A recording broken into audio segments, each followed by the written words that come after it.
ಬಸ್ಸಲ್ಲಿ ಹೋಗ್ತಿದ್ರೆ ಬಸ್ಸಲ್ಲಿ ಕುತ್ಕೊಳಕ್ ಆಗ್ತಿರ್ಲಿಲ್ಲ, ನಿಂತ್ಕೊಂಡೇ ಟ್ರಾವೆಲ್ ಮಾಡಬೇಕಾಗಿತ್ತು. ಇವಾಗೆಲ್ಲ ಕುಂತ್ಕೊಂಡು ಡಿಸ್ಕ್ ಬಲ್ಜ್ ಇದೆ ಅಂತ ಹೇಳಿದ್ರು. L5 ಬಲ್ಜ್ ಇದೆ ಅಂತ ಹೇಳಿದ್ರು. ಈಗ ಸ್ವಲ್ಪ ಕುತ್ಕೊಳಕ್ಕೆಲ್ಲ ಸಾಧ್ಯ ಆಗ್ತದೆ, ಕೆಲಸ ಮಾಡ್ಬೋದು. 90% ಕ್ಯೂರ್ ಆಗಿದೆ. ನಿಮಗೂ ಏನಾರ ಸಮಸ್ಯೆ ಇದ್ದರೆ ಬನ್ನಿ, ವಾಸಿ ಮಾಡಿಕೊಡಿ. ಡಯಟ್ನ ಶಿಸ್ತುಬದ್ಧವಾಗಿ ಪಾಲನೆ ಮಾಡಿದ್ರೆ ವಾಸಿ ಆಗ್ತದೆ ಅಂತ ನನ್ನ ಅಭಿಪ್ರಾಯ.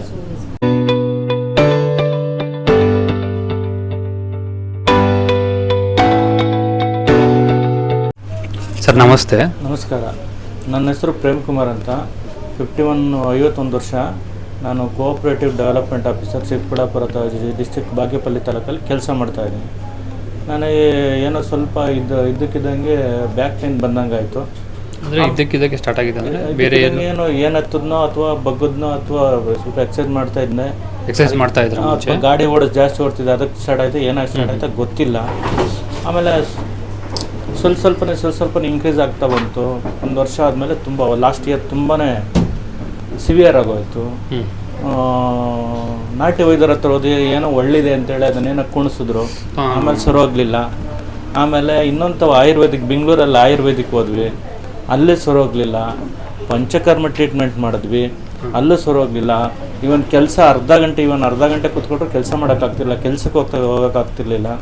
ನಾಟಿ ವೈದ್ಯರು ಅಂದರೆ ಅದು ತಿಕ್ಸಿದ್ರ ಆ ಥರ? ಇಲ್ಲ, ಇದೇನ ಕುಂಡಿಸ್ತಾರೆ, ಒಳ್ಳಿದೆ ಅಂತ ಕುಂಡಿಸ್ತಾರೆ ಅದು. ಆಮೇಲೆ ಅಸ್ತ್ರ ಅಂದ್ಬಿಟ್ಟು ಪೇನ್ ಕ್ಯೂರ್ ಅಂದ್ಬಿಟ್ಟು ಚಿಕ್ಕಬಳ್ಳಾಪುರದಲ್ಲಿ ಇತ್ತು, ಅಲ್ಲೂ ಹೋದ್ವಿ. ಫಿಸಿಯೋಥೆರಪಿ ಮಾಡಿಸಿದ್ವಿ. ತುಂಬ ಕಡೆ ತೋರಿಸಿದ್ದೀರಾ? ಫಿಸಿಯೋಥೆರಪಿ ಮಾಡಿದ್ರೆ ಅರ್ಧ ಗಂಟೆ ಮಾಡಿದ್ರು ಇನ್ನೂ ಪೇನ್ ಜಾಸ್ತಿ ಆಗೋಗ್ಬಿಡೋದು. ಫಿಸಿಯೋಥೆರಪಿ ಮಾಡಿದ್ರೆ ಜಾಸ್ತಿ ಆಗೋಗ್ಬಿಡೋದು. ಆಮೇಲೆ ಇಲ್ಲಿ ನಾವು ಯೂಟ್ಯೂಬಲ್ಲಿ ನೋಡ್ಕೊಂಡು ಬಂದು ಪ್ರಥಮದಲ್ಲಿ ರಾಕೇಶ್ ಸರ್ ಸಿಕ್ಕಲಿಲ್ಲ, ನಮ್ಮ ಇನ್ನೊಬ್ಬ ಸರ್ ಸಿಕ್ಕಿದ್ರು. ಟ್ಯಾಬ್ಲೆಟ್ಸ್ ಕೊಟ್ಟರು 20 ಡೇಸ್ಗೆ. 20 ಡೇಸ್ ಕೊಟ್ಟು ಒಂದು ತಿಂಗಳು ಕೊಟ್ಟು 26 ತಿರ್ಗಾ ಫಾಲೋಅಪ್ ಬರೋಕ್ಕೆ ಹೇಳಿದ್ರು. 26 ಕೊಟ್ಟಕ್ಕೆ ಸ್ವಲ್ಪ ಕೆಲ್ಸಕ್ಕೆ ಹೋಗಂಗಾಯ್ತು. ಒಂಚೂರು ಅಂದರೆ ಒಂದು 10-20% ಕಡಿಮೆ ಆಯಿತು. ಆಮೇಲೆ ಒಂದು ಇಂಜೆಕ್ಷನ್ಗೆ ಹೇಳಿದ್ರು, ಒಂದು 10 ಲೆಡ್ ಜಾಸ್ತಿ ಇದೆ ಸ್ವಲ್ಪ ಅಂತೇಳಿ ಡಯಟ್ ಮಾಡೋಕ್ಕೆ ಹೇಳಿದ್ರು. ಡಯಟ್ನ ಪಕ್ಕ ಫಾಲೋಅಪ್ ಮಾಡಿದೆ. 1.5 ತಿಂಗಳಾದಮೇಲೆ ನನಗೆ ಕೆಲಸ ಮಾಡೋದಕ್ಕೆ ಸ್ವಲ್ಪ ಹೆಚ್ಚಾಯಿತು, ಸಾಧ್ಯ ಆಯಿತು. ಇವಾಗ ಕೆಲಸಕ್ಕೆ ಹೋಗ್ತಾ ಇದ್ದೀನಿ. ಇವಾಗ ಬಸ್ಸಲ್ಲಿ ಹೋಗ್ತಿದ್ರೆ ಬಸ್ಸಲ್ಲಿ ಕುತ್ಕೊಳಕ್ ಆಗ್ತಿರ್ಲಿಲ್ಲ, ನಿಂತ್ಕೊಂಡೇ ಟ್ರಾವೆಲ್ ಮಾಡಬೇಕಾಗಿತ್ತು. ಇವಾಗೆಲ್ಲ ಕುಂತ್ಕೊಂಡು ಡಿಸ್ಕ್ ಬಲ್ಜ್ ಇದೆ ಅಂತ ಹೇಳಿದ್ರು. L5 ಬಲ್ಜ್ ಇದೆ ಅಂತ ಹೇಳಿದ್ರು. ಈಗ ಸ್ವಲ್ಪ ಕುತ್ಕೊಳಕ್ಕೆಲ್ಲ ಸಾಧ್ಯ ಆಗ್ತದೆ, ಕೆಲಸ ಮಾಡ್ಬೋದು. 90% ಕ್ಯೂರ್ ಆಗಿದೆ. ಈಗ ಬೇರೆ ಕಡೆ ಎಲ್ಲ ಹೋಗಿದ್ರಲ್ಲ, ಅಲ್ಲೆಲ್ಲ ಟ್ರೀಟ್ಮೆಂಟ್ ತೊಗೊಂಡ್ಮೇಲೆ ಅಲ್ಲಿನ ರಿಸಲ್ಟ್ ಹೆಂಗಿತ್ತು ನಿಮಗೆ? ಏನಿಲ್ಲ, ವಾಸಿನೇ ಆಗ್ತಿರ್ಲಿಲ್ಲ. ಒಂದು 3 ದಿವಸ ಏನೋ ರೆಸ್ಟಲ್ಲಿ ಇದ್ರೆ ಚಂದಂಗೆ ಇರೋದು. ತಿರ್ಗಾ ಹೋದ್ರೆ ತಿರ್ಗಾ ಸ್ಟಾರ್ಟ್ ಆಗ್ಬಿಡೋದು. ತುಂಬಾ ಸಿವಿಯರ್ ಆಗಿ ಹೋಗ್ಬಿಟ್ಟಿತ್ತು ಎಲ್ಲ. ಏನ್ ಟ್ರೀಟ್ಮೆಂಟ್ ತಗೊಂಡ್ರು ವಾಸಿ ಆಗ್ಲಿಲ್ಲ. ಆಪರೇಷನ್ಗೆ ಸಜೆಸ್ಟ್ ಮಾಡಿದ್ರಾ? ಆಪರೇಷನ್ಗೆ ಇಲ್ಲ, ಆಪರೇಷನ್ಗೆ ಏನು ಸಜೆಷನ್ ಮಾಡಿಲ್ಲ. ತುಂಬಾ ಪೇನ್ ಆದ್ಮೇಲೆ ಇನ್ನು ಈ ಏಜ್ ಅಲ್ಲೇ ಬೇಡ, ತುಂಬಾ ಕುತ್ಕೊಳ್ಳೋಕೆ ಆಗೋದಿಲ್ಲ ಅಂದ್ಮೇಲೆ ಬನ್ನಿ ಅಂತ ಆಪರೇಷನ್ ಮಾಡೋಣ ಅಂತ ಹೇಳಿದ್ರು ಸರ್. ಆಮೇಲೆ ನಾವು ಇಲ್ಲಿ ಯಾರೋ ಹೇಳಿದ್ರ ಅದು ಯೂಟ್ಯೂಬಲ್ಲಿ ನೋಡಿದ್ವಿ. ಒಂದ್ಸಲ ಇಲ್ಲೇ ಪ್ರಯತ್ನ ಪಡ್ಬಾರ್ದು ಅಂತ ಬಂದ್ವಿ. ಯೂಟ್ಯೂಬಿಂದಾನೇ ಗೊತ್ತಾಗಿದೆ. ಒಂದು 90% ಈಗ ಪರವಾಗಿಲ್ಲ. ಎಷ್ಟನೇ ವಿಸಿಟ್ ಆಯ್ತು? ಇದು ಸರ್ ಹತ್ರ 6ನೇ ವಿಸಿಟ್. ಇದು 6ನೇ ವಿಸಿಟ್.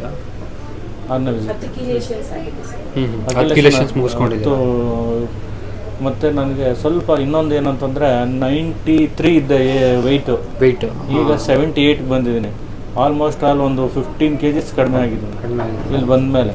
ಅದು ಒಂಥರ ಅನುಕೂಲ ಆಯಿತು. ಬ್ಲಡ್ ಪ್ರೆಷರ್ ಕಡಿಮೆ ಆಗಿದೆ. 160 ತನಕ ಬರೋದು, ಈಗ 120, 130 ಬರ್ತಾ ಇದೆ. ಎಲ್ಲ ಇಂಪ್ರೂವ್ ಆಗಿದೆ.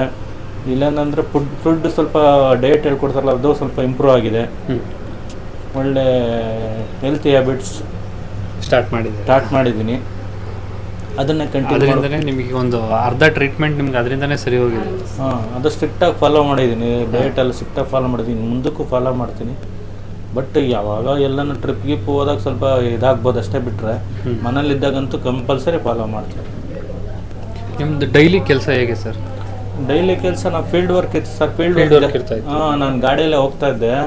ಈಗ ಗಾಡಿಯಲ್ಲಿ ಓಡಾಡ್ತಿಲ್ಲ, ಬಸ್ಸಲ್ಲೇ ಹೋಗ್ತೀನಿ. ಫೀಲ್ಡ್ ವರ್ಕು ಕಡಿಮೆ ಮಾಡಿದ್ದೀನಿ. ಸ್ವಲ್ಪ ಎಲೆಕ್ಷನ್ಸ್ ಎಲ್ಲ ಆಗ್ತಿದ್ರು, ಕೋಆಪರೇಟಿವ್ ಎಲೆಕ್ಷನ್ಸ್ ಎಲ್ಲ ಸ್ವಲ್ಪ ಕಡಿಮೆ ಮಾಡಿದ್ದೀನಿ. ಸ್ವಲ್ಪ ಪೂರ್ತಿ ಕ್ಯೂರ್ ಆದಮೇಲೆ ಹೋಗೋಣ ಅಂದ್ಕೊಂಡಿದ್ದೀನಿ. ಆದರೆ ಗಾಡಿ ಇನ್ಮೇಲೆ ಬೇಡ ಅನಿಸುತ್ತೆ. ಇದು ಕೊಟ್ಟಿರೋ ಸಮಸ್ಯೆಗೆ ತುಂಬಾ ಸಮಸ್ಯೆ ಕೊಟ್ಟಿದೆ ಅದು. ಬೈಕಲ್ಲಿ ಓಡಾಡ್ಬಿಟ್ಟೆ ಜಾಸ್ತಿ ಇದಾಗಿದೆ. ಜಾಸ್ತಿ ಅದೇನೇ ಜಾಸ್ತಿ ಅನಿಸುತ್ತೆ. ಮೇ ಬಿ ಇರ್ಬೋದು ಅಂತ ಸರ್, ಹಾಂ ಆಗೋ ಆಗಿರ್ಬಹುದೇನೋ ಅದ- ನಾವು ಥಿಂಕ್ ಮಾಡ್ತಿರೋದು ಹಾಗೆ ಸರ್. ಅದು ಆಗ್ತಾ ಇರ್ಬೋದು. ಮತ್ತೆ ಇದು ಡಂಬಲ್ಸ್ ಎತ್ತಿದೆ, ಲೆಡ್ ಇಂದ ಆಗಿದೆ ಅಂತ. ಜಿಮ್ ಇದು ಮಾಡ್ತಾ ಇದ್ರೆ ಜಿಮ್ ಅದು ಮಾಡ್ತಿದ್ದೆ, ಅದರಿಂದ ಏನಾನ ಆಗಿದೆಯೋ ಸರ್. ವೆಯ್ಟ್ ಲಿಫ್ಟ್ ಜಾಸ್ತಿ ಮಾಡ್ತಿದ್ರು ಸರ್. ಹಾಂ ಲೆಡ್ ಇಂದ ಆಗಿದೆ ಅಂತ ಹೇಳ್ತಾ ಇದ್ದಾರೆ. ಏನು ಸಮಸ್ಯೆ ಅಂತ ಗೊತ್ತಿಲ್ಲ. ಬಟ್ ಒಂದೇ ಸಲಿಗೆ ಆಗಲಿಲ್ಲ, ಅದು ಸ್ವಲ್ಪನೇ ಜಾಸ್ತಿ ಆಗ್ತಾ ಹೋಯ್ತು. ಆಮೇಲೆ ಒಂದ್ಸಲಿ ವಾಸಿ ಆದಂಗೆ ಆಗೋದು, ಒಂದು ವಾರ ನನಗೆ ವಾಸಿ ಆಯಿತು ಅಂತಂದ್ರೆ ತಿರ್ಗಿ ನೆಕ್ಸ್ಟ್ ವೀಕ್ಗೆ ಸ್ಟಾರ್ಟ್ ಆಗ್ಬಿಡೋದು ನೋವು. ಸರ್ ಕೇಳೋರು ಏನಪ್ಪ ಇವತ್ತು ಒಂದು ಸರ್ ಚೆನ್ನಾಗಿದ್ದೀನಿ ಸರ್, ವಾಸಿ ಆಯಿತು ಅಂದರೆ ಇನ್ನೊಂದು ವಾರಕ್ಕೆ ಯಾಕಪ್ಪ ಹೋದ ವಾರ ಚೆನ್ನಾಗಿದ್ದಲ್ಲಪ್ಪ ತಿರ್ಗಿ ಸ್ಟಾರ್ಟ್ ಆಗ್ಬಿಡುತ್ತೆ ಸರ್. ನೀವು ಈಗ ಬರುತ್ತೆ ಪೈನ್, ಅವಾಗ ಕಾಣಿಸ್ಕೊಂತೆ ಬಂದರೆ ಒಂದು ಸ್ವಲ್ಪ ಹೊತ್ತಿದ್ದು ಹೊರಟೋಗ್ಬಿಡುತ್ತೆ ತಿರ್ಗಾ. ಮುಂಚೆ ಏನೆಲ್ಲ ಕೆಲಸ ಮಾಡೋಕ್ಕಾಗ್ತಿರ್ಲಿಲ್ಲ ಸರ್ ನಿಮಗೆ? ಇಲ್ಲ, ಪೇನ್ ಸ್ಟಾರ್ಟ್ ಆದಾಗ ಸರ್ ಈ ಕಂಪ್ಯೂಟರ್ ಮುಂದೆ ಕುತ್ಕೊಂಡು ಹಾಫ್ ಅನ್ ಅವರ್ ವರ್ಕ್ ಮಾಡಕ್ ಆಗ್ತಿರ್ಲಿಲ್ಲ. ಕಂಟಿನ್ಯೂಸ್ ಕುತ್ಕೊಳ್ಳಕ್ ಹಾಫ್ ಅನ್ ಅವರ್ ಕೂಡ ಕೂತ್ಕೊಳ್ಳೋಕೆ. ಆಮೇಲೆ ಸರ್ ಮನಿ ಕೊಂಡಿದ್ರು ನೋವು ಹಿಂಗೆ ಅನ್ನೋದು ಹಿಂಗೆ ಹಾಂ ಹಾಂ ಬೆನ್ನು ಪೂರ್ತಿ ಇಲ್ಲಿ ಪೂರ್ತಿ ಸರ್, ಇಲ್ಲೆಲ್ಲ ಬೆನ್ನಲ್ಲೆಲ್ಲ ಸುಟ್ಟು ಗಾಯ ಆದಂಗೆ ಉರಿತಾ ಇರೋದು ಬೆನ್ನು ಪೂರ್ತಿ. ಓಕೆ, ಪೂರ್ತಿ ಬೆನ್ನು ಪೂರ್ತಿ ಉರಿತಾ ಇರೋದು. ಆ ಥರ ಸಮಸ್ಯೆ ಇತ್ತು. ಈಗ 90% ಪರವಾಗಿಲ್ಲ, 90% ಕ್ಯೂರ್ ಆಗಿದೆ. ಇನ್ನೊಂದು 10 ಇವಾಗ ಎಲ್ಲ ಕೆಲಸ ಮಾಡ್ಕೊತಾ ಇದ್ದೀರಿ? ಅಂದರೆ ವೆಯ್ಟ್ ಎತ್ತಕ್ಕಾಗ್ತಿಲ್ಲ, ಅದಕ್ಕೆ ಹೋಗಿಲ್ಲ. ಆಫೀಸ್ಗೆ ಹೋಗ್ತಾ ಇದ್ದೀನಿ, ಕಂಪ್ಯೂಟರ್ ಕೆಲಸ ಮಾಡ್ತಿದ್ದೀನಿ, ಮನೆಗೆ ಬರ್ತಾ ಇದ್ದೀನಿ. ಅದರಿಂದ ಈಗ ಸಮಸ್ಯೆ ಆಗ್ತಾ ಇಲ್ಲ. ಮುಂದಕ್ಕೆ ಅದು ಸ್ವಲ್ಪ ನೀರೆಲ್ಲ ತರೋದು ಹಂಗೆ ಆಗ್ಬೋದು, ಇನ್ನೊಂದು 6 ತಿಂಗಳಾದ್ಮೇಲೆ ಅಂದ್ಕೊಂಡಿದ್ದೀನಿ. ವೆಯ್ಟ್ ಲಿಫ್ಟ್ ನಾವೇ ಬಿಡ್ತಾ ಇಲ್ಲ ಸರ್, ಮತ್ತೆ ಏನಾದ್ರು ಪ್ರಾಬ್ಲಮ್ ಮತ್ತೆ ಆದರೆ ಬೇಡ ಅಂತ ಸದ್ಯ ಕೆಲಸಕ್ಕೂ ಹಂಗೆ ಆಗ್ತಾ ಇದೆ. ಹಾಂ ಪರವಾಗಿಲ್ಲ. ಈಗ ಊಟ ಮಲ್ಕೊಂಡು ಹಿಂಗ್ ಊಟ ಮಾಡ್ತಾ ಇದ್ದೀವಿ ಸರ್. ಸೋಫಾ ಸೆಟ್ ಸ್ಟ್ರೈಟ್ ಆಗಿ ಸೀದಾ ಕುತ್ಕೊಳಕ್ ಆಗ್ತಿರ್ಲಿಲ್ಲ. ಕುತ್ಕೊಳಕ್ ಆಗ್ತಿರ್ಲಿಲ್ಲ ಸರ್, ಇಷ್ಟು ಕುತ್ಕೊಳಕ್ಕೆ ಆಗ್ತಿರ್ಲಿಲ್ಲ. ಇವಾಗೆಲ್ಲ ಆರಾಮ. ಕುತ್ಕೊಂಡು ಊಟ ಮಾಡ್ತಾರೆ ಸರ್. Super sir.